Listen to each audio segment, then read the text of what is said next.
हम्म। हम्म। अबे कहाँ बा? हम्म। अबे तोड़ता। हम्म। अरे वाह! ई रहा लावा रात के लावा चिड़िया। लावा लावा, इला। रखा रखा रखा रखा। लावा रखा। अरे अरे अरे रुका, कहाँ अरे जाता रे? अरे कहाँ जाता कहाँ रे? जाता रू?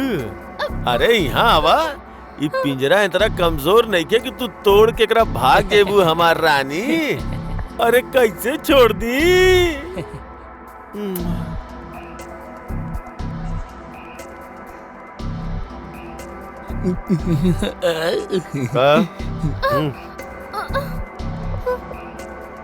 अरे हमार रानी।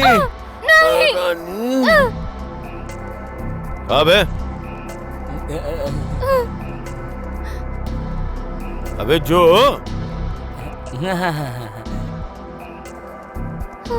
जो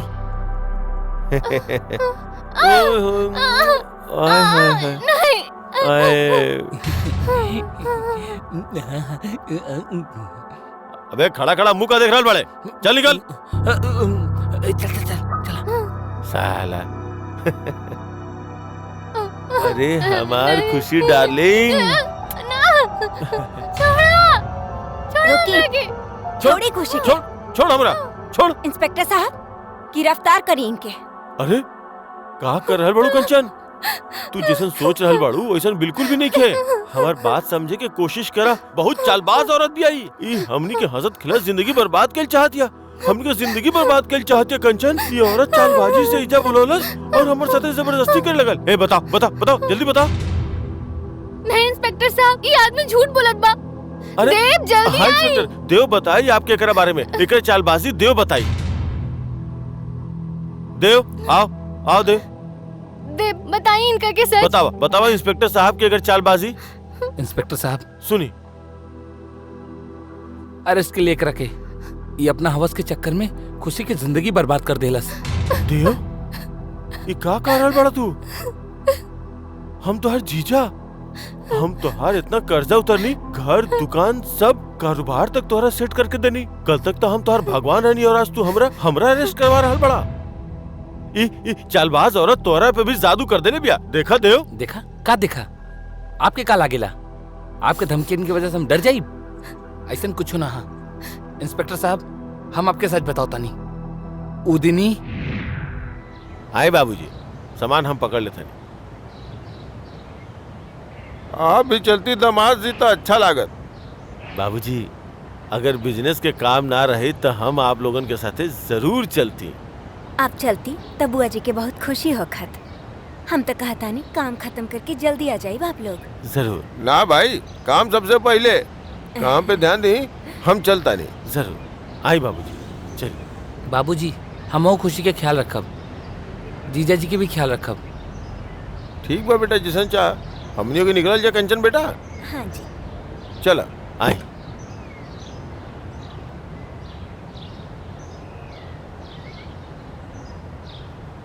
देव जी? अपन और खुशी के ख्याल रखिए। हाँ? हाँ और अपन जीजा जी के भी। और आप अपन ख्याल रखो। ठीक बा बाबा, तू टेंशन मत ला, सब कुछ संभाल ले। अच्छा जा।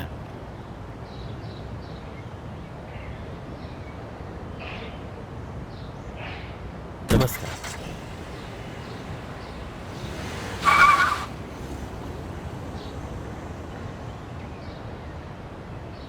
साले साहब, आपके दीदी यानी हमार पत्नी ये लोग तो गईले बुआ के घर अपन शादी में। बट आपके तो आपके प्रॉमिस याद बना। कैसन बात करता नहीं जीजा जी?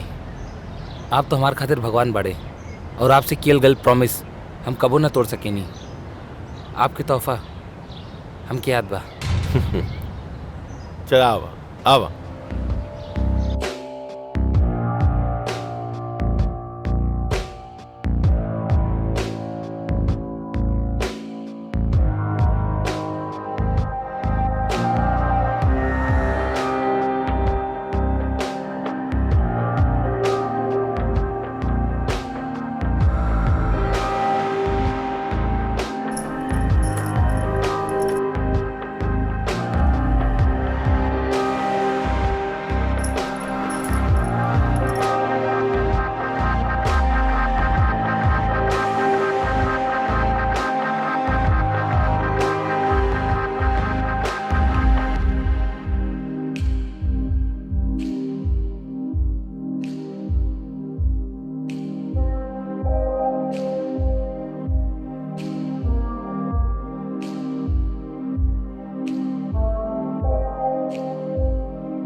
एक मिनट, हम आवता नहीं। जल्दी आई। काम हो गई? हाँ, आपके तोहफा रेडी है। लोहा गरम बा, मार देता नहीं हथौड़ा।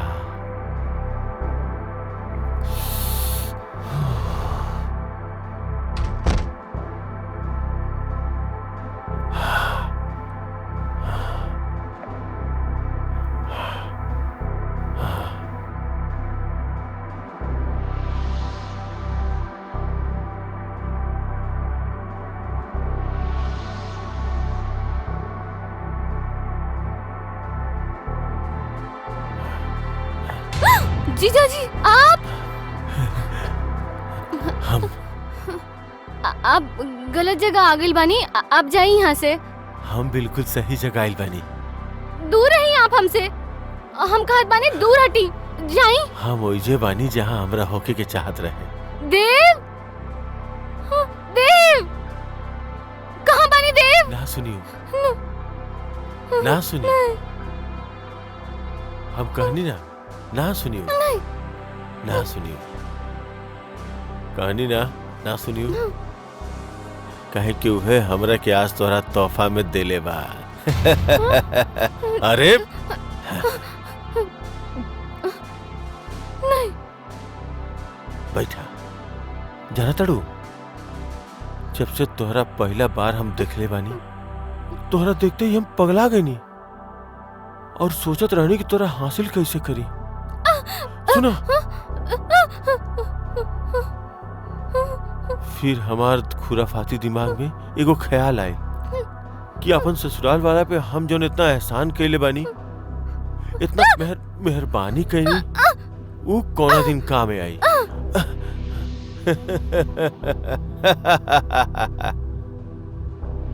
फिर हम तोहरा के तोहफा में मांग लेनी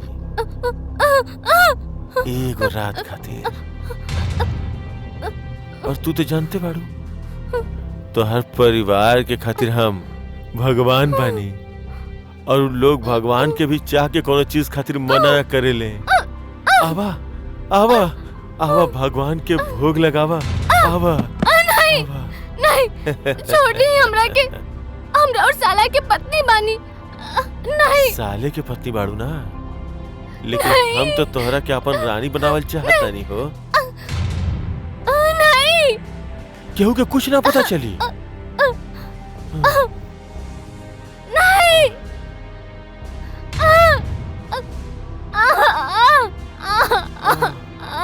ओह खुशी रानी।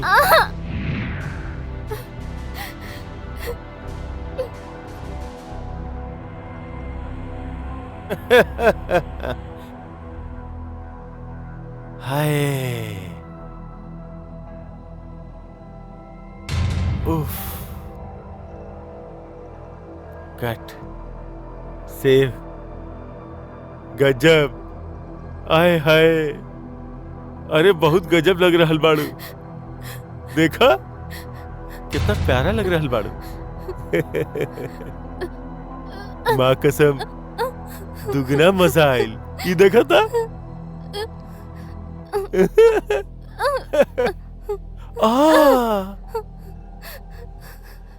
और जाना ताड़ू ना, अगर केहू केकर बारे में बतौलो तो ये रिकॉर्डिंग वायरल कर दे। ओ हाय हाय हमार रानी। उफ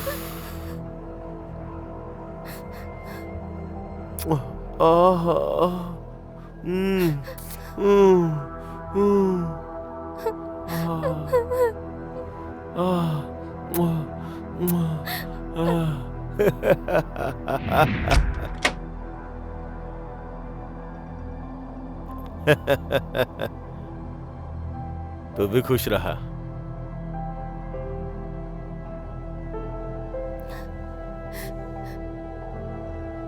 आप कहाँ रही? आपके पता बा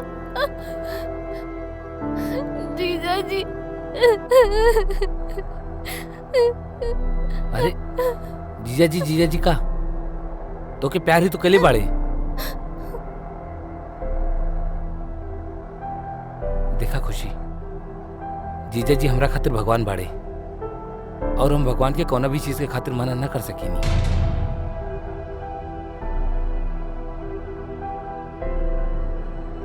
ऐसन का देखा तारू हमरा के? ई जौन हमार घर बा, दुकान बा और जौन तू इतना अच्छा जिंदगी जिया ताड़ू, ये सब जीजा जी के ही बदौलत बा। अरे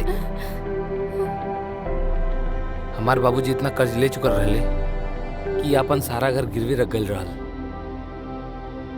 वो ई घर के गिरवी से ही ना छुड़ोले, बल्कि बाबूजी पे जितना सारा कर्ज रहल वो सारा के सारा चुकौले, और ओकरा बदले में सिर्फ वो एक रात मांगे ले, तो हम कैसे मना कर सकेनी? एक रात तोरा से मांग लेने तो का हो गई?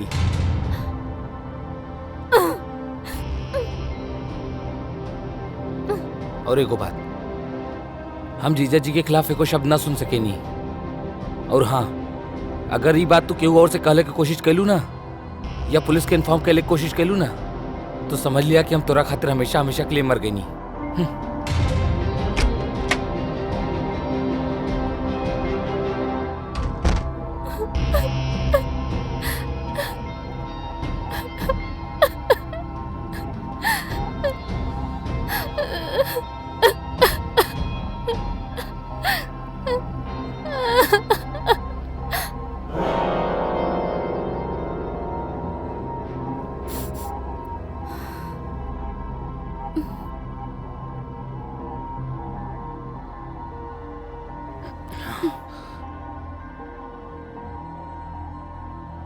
गुस्सा काहे करता रू? छोड़ा ना, रात गईल बात गईल। तोहरा के पता बना हम उनकर एहसान के तले दबल बानी, यही से हम कुछ करना पाईनी। चला ना, प्यार कर जाओ। हे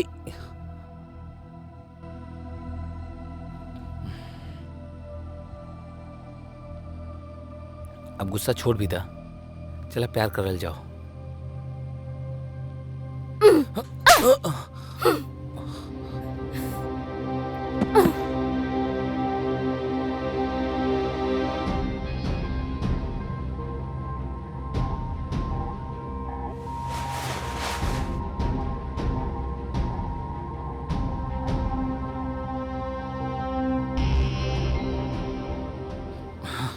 साले साहब, देखिए साले साहब, हम चाहता नहीं कि आप भी कुछ दिन खातिर अपन बुआ के घर में शादी में हो क्या आवा। जीजा जी हम कुछ समझ नहीं ना। देखा यार, घुमा फिरा के बात के हमरा बिल्कुल ना आवेला। हम सीधा और क्लियर कट बात करें नहीं। हाँ। खुशी बिया ना बड़ी कमाल की चीज बिया। तू लकी बाड़ा, समझला ना?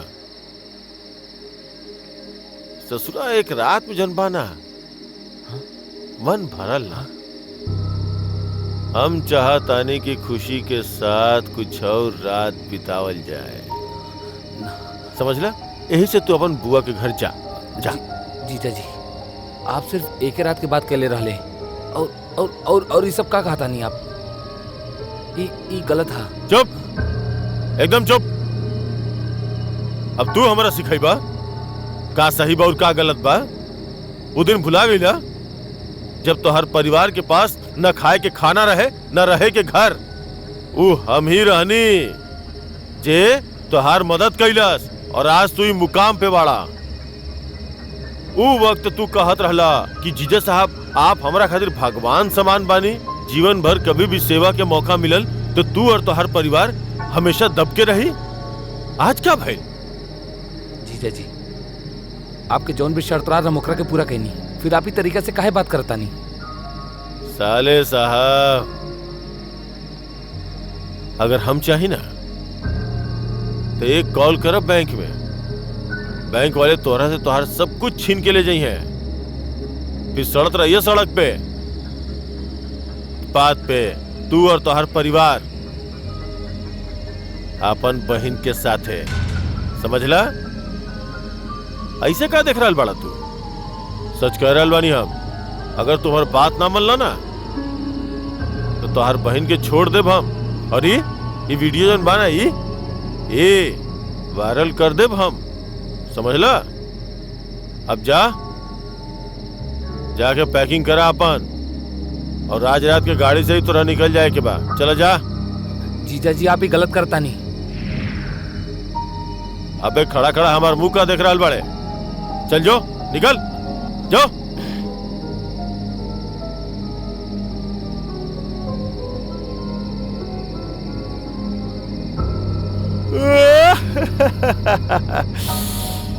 माली के तो भगा देनी बाग से। अब हम भौरा बने के तैयारी करता नहीं। चला, फूल हमार इंतजार कर रहा लो कि तनी हमू फूल के रस चूस लेता नहीं। चला भौरा भैया, आजा आजा आजा।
कहाँ जात बानी आप? हम आपसे पूछत बानी, कहाँ जात बानी आप? कहाँ जात बानी आप? कहाँ जात बानी आप? हम बुआ के घर शादी में जाता नहीं। नहीं, आप हमरा के ऐसे छोड़ के ना जा सकेनी। आपके पता बना कल रात के काबिल रहे। प्लीज हमरा भी साथ में लेके चली। देखा, ये हमार मजबूरी है। हमके समझ में ना आवता कि हम का करी।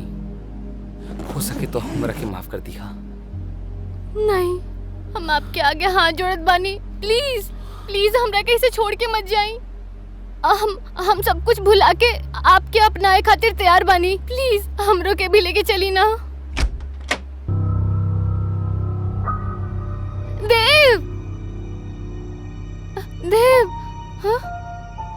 जा रहल बड़ा देव, जा संभाल के जइहा। नहीं देव, हमरा के छोड़ के मत जाई। अच्छा से शादी अटेंड करी हा। अरे काहे चिंता करतड़ा है, वहाँ सबके ख्याल रखिया। तू जा, तू चिंता मत करा ना, हम बानी ना। जा, नहीं जा, देव नहीं। जा, नहीं, हमरा कैसे छोड़ के मत जाई देव। देव।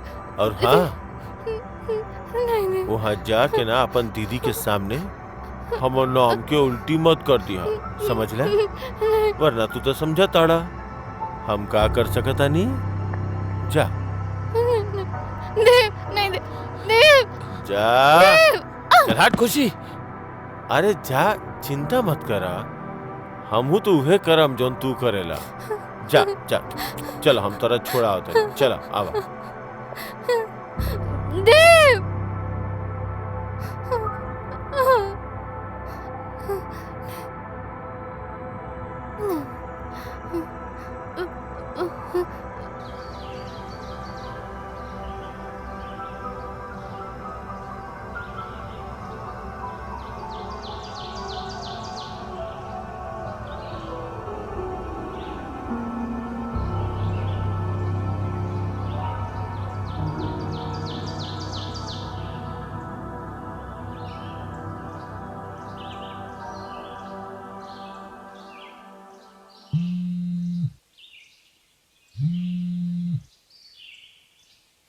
देव।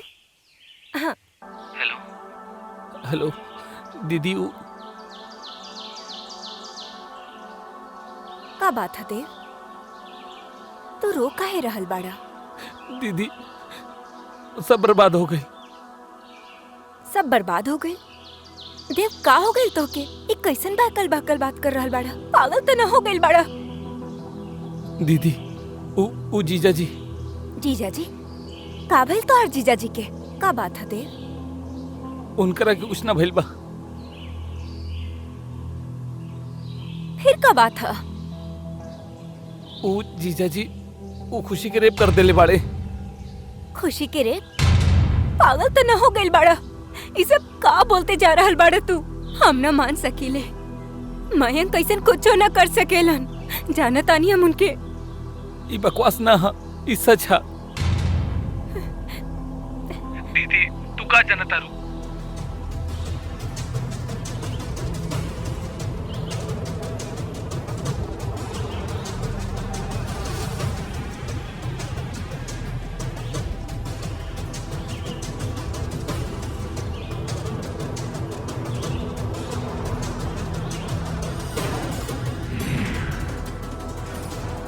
दीदी हमके कुछ ना समझ में आवता कि हम का करी। देव, समझ में तो हमके भी कुछ ना आ रहा। फिलहाल तू एगो काम करा, तो खुशी के पास वापस घर जा। हम देखा तानी कि हम का कर सकीले, ओकर ख्याल रखिया। ठीक बा। हाँ।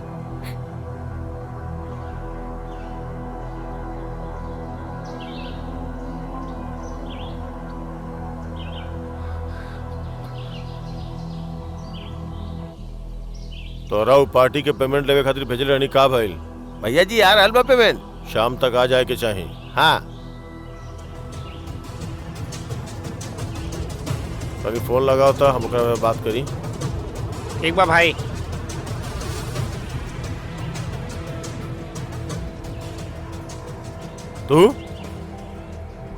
तू यहाँ का कर रहल बड़े?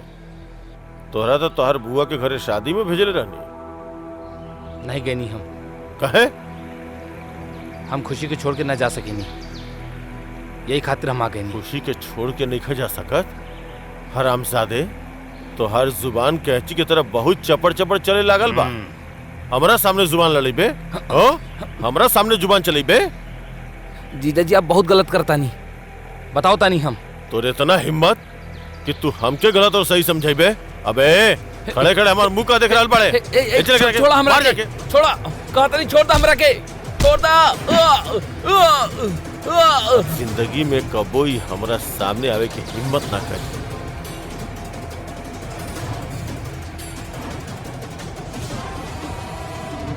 अरे चला। भैया से बदतमीजी कर बेटे, भैया से। हाँ करके दिखाओ बदतमीजी। हाँ कर। हाँ, जुबान लड़ावा था। हाँ, मारा करके मार मार मारा करके।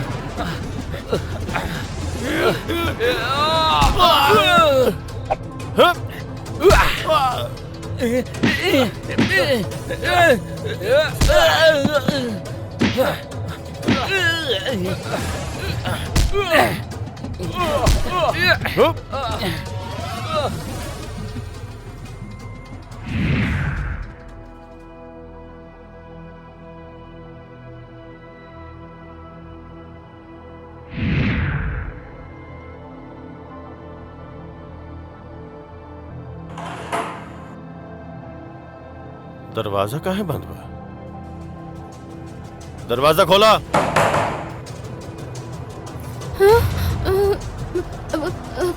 खुशी, दरवाजा खोला। हम कारल बनी ना तो दरवाजा तोड़ दे। दरवाजा।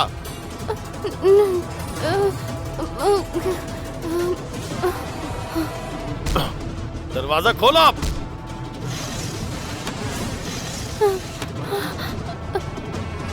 दरवाजा।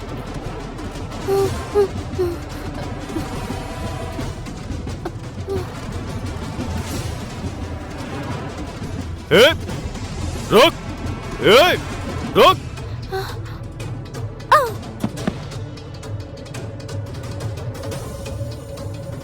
मुन्ना रुक। पकड़ो करा, भागे ना पावे। चला। पकड़ा। रुक जाओ। पकड़। रुक। पकड़ा पकड़ा रुक। कहाँ भागा तालीस? रुक। पकड़ा। अरे कहाँ तनी रुक जाओ। रुक जा। रुक रुक रुक। अरे कहाँ जाबू? कहाँ जा रहल बाड़ू जानू? अरे अरे अरे अरे रुका। अरे रुक भी जा। कहाँ भागा तारू?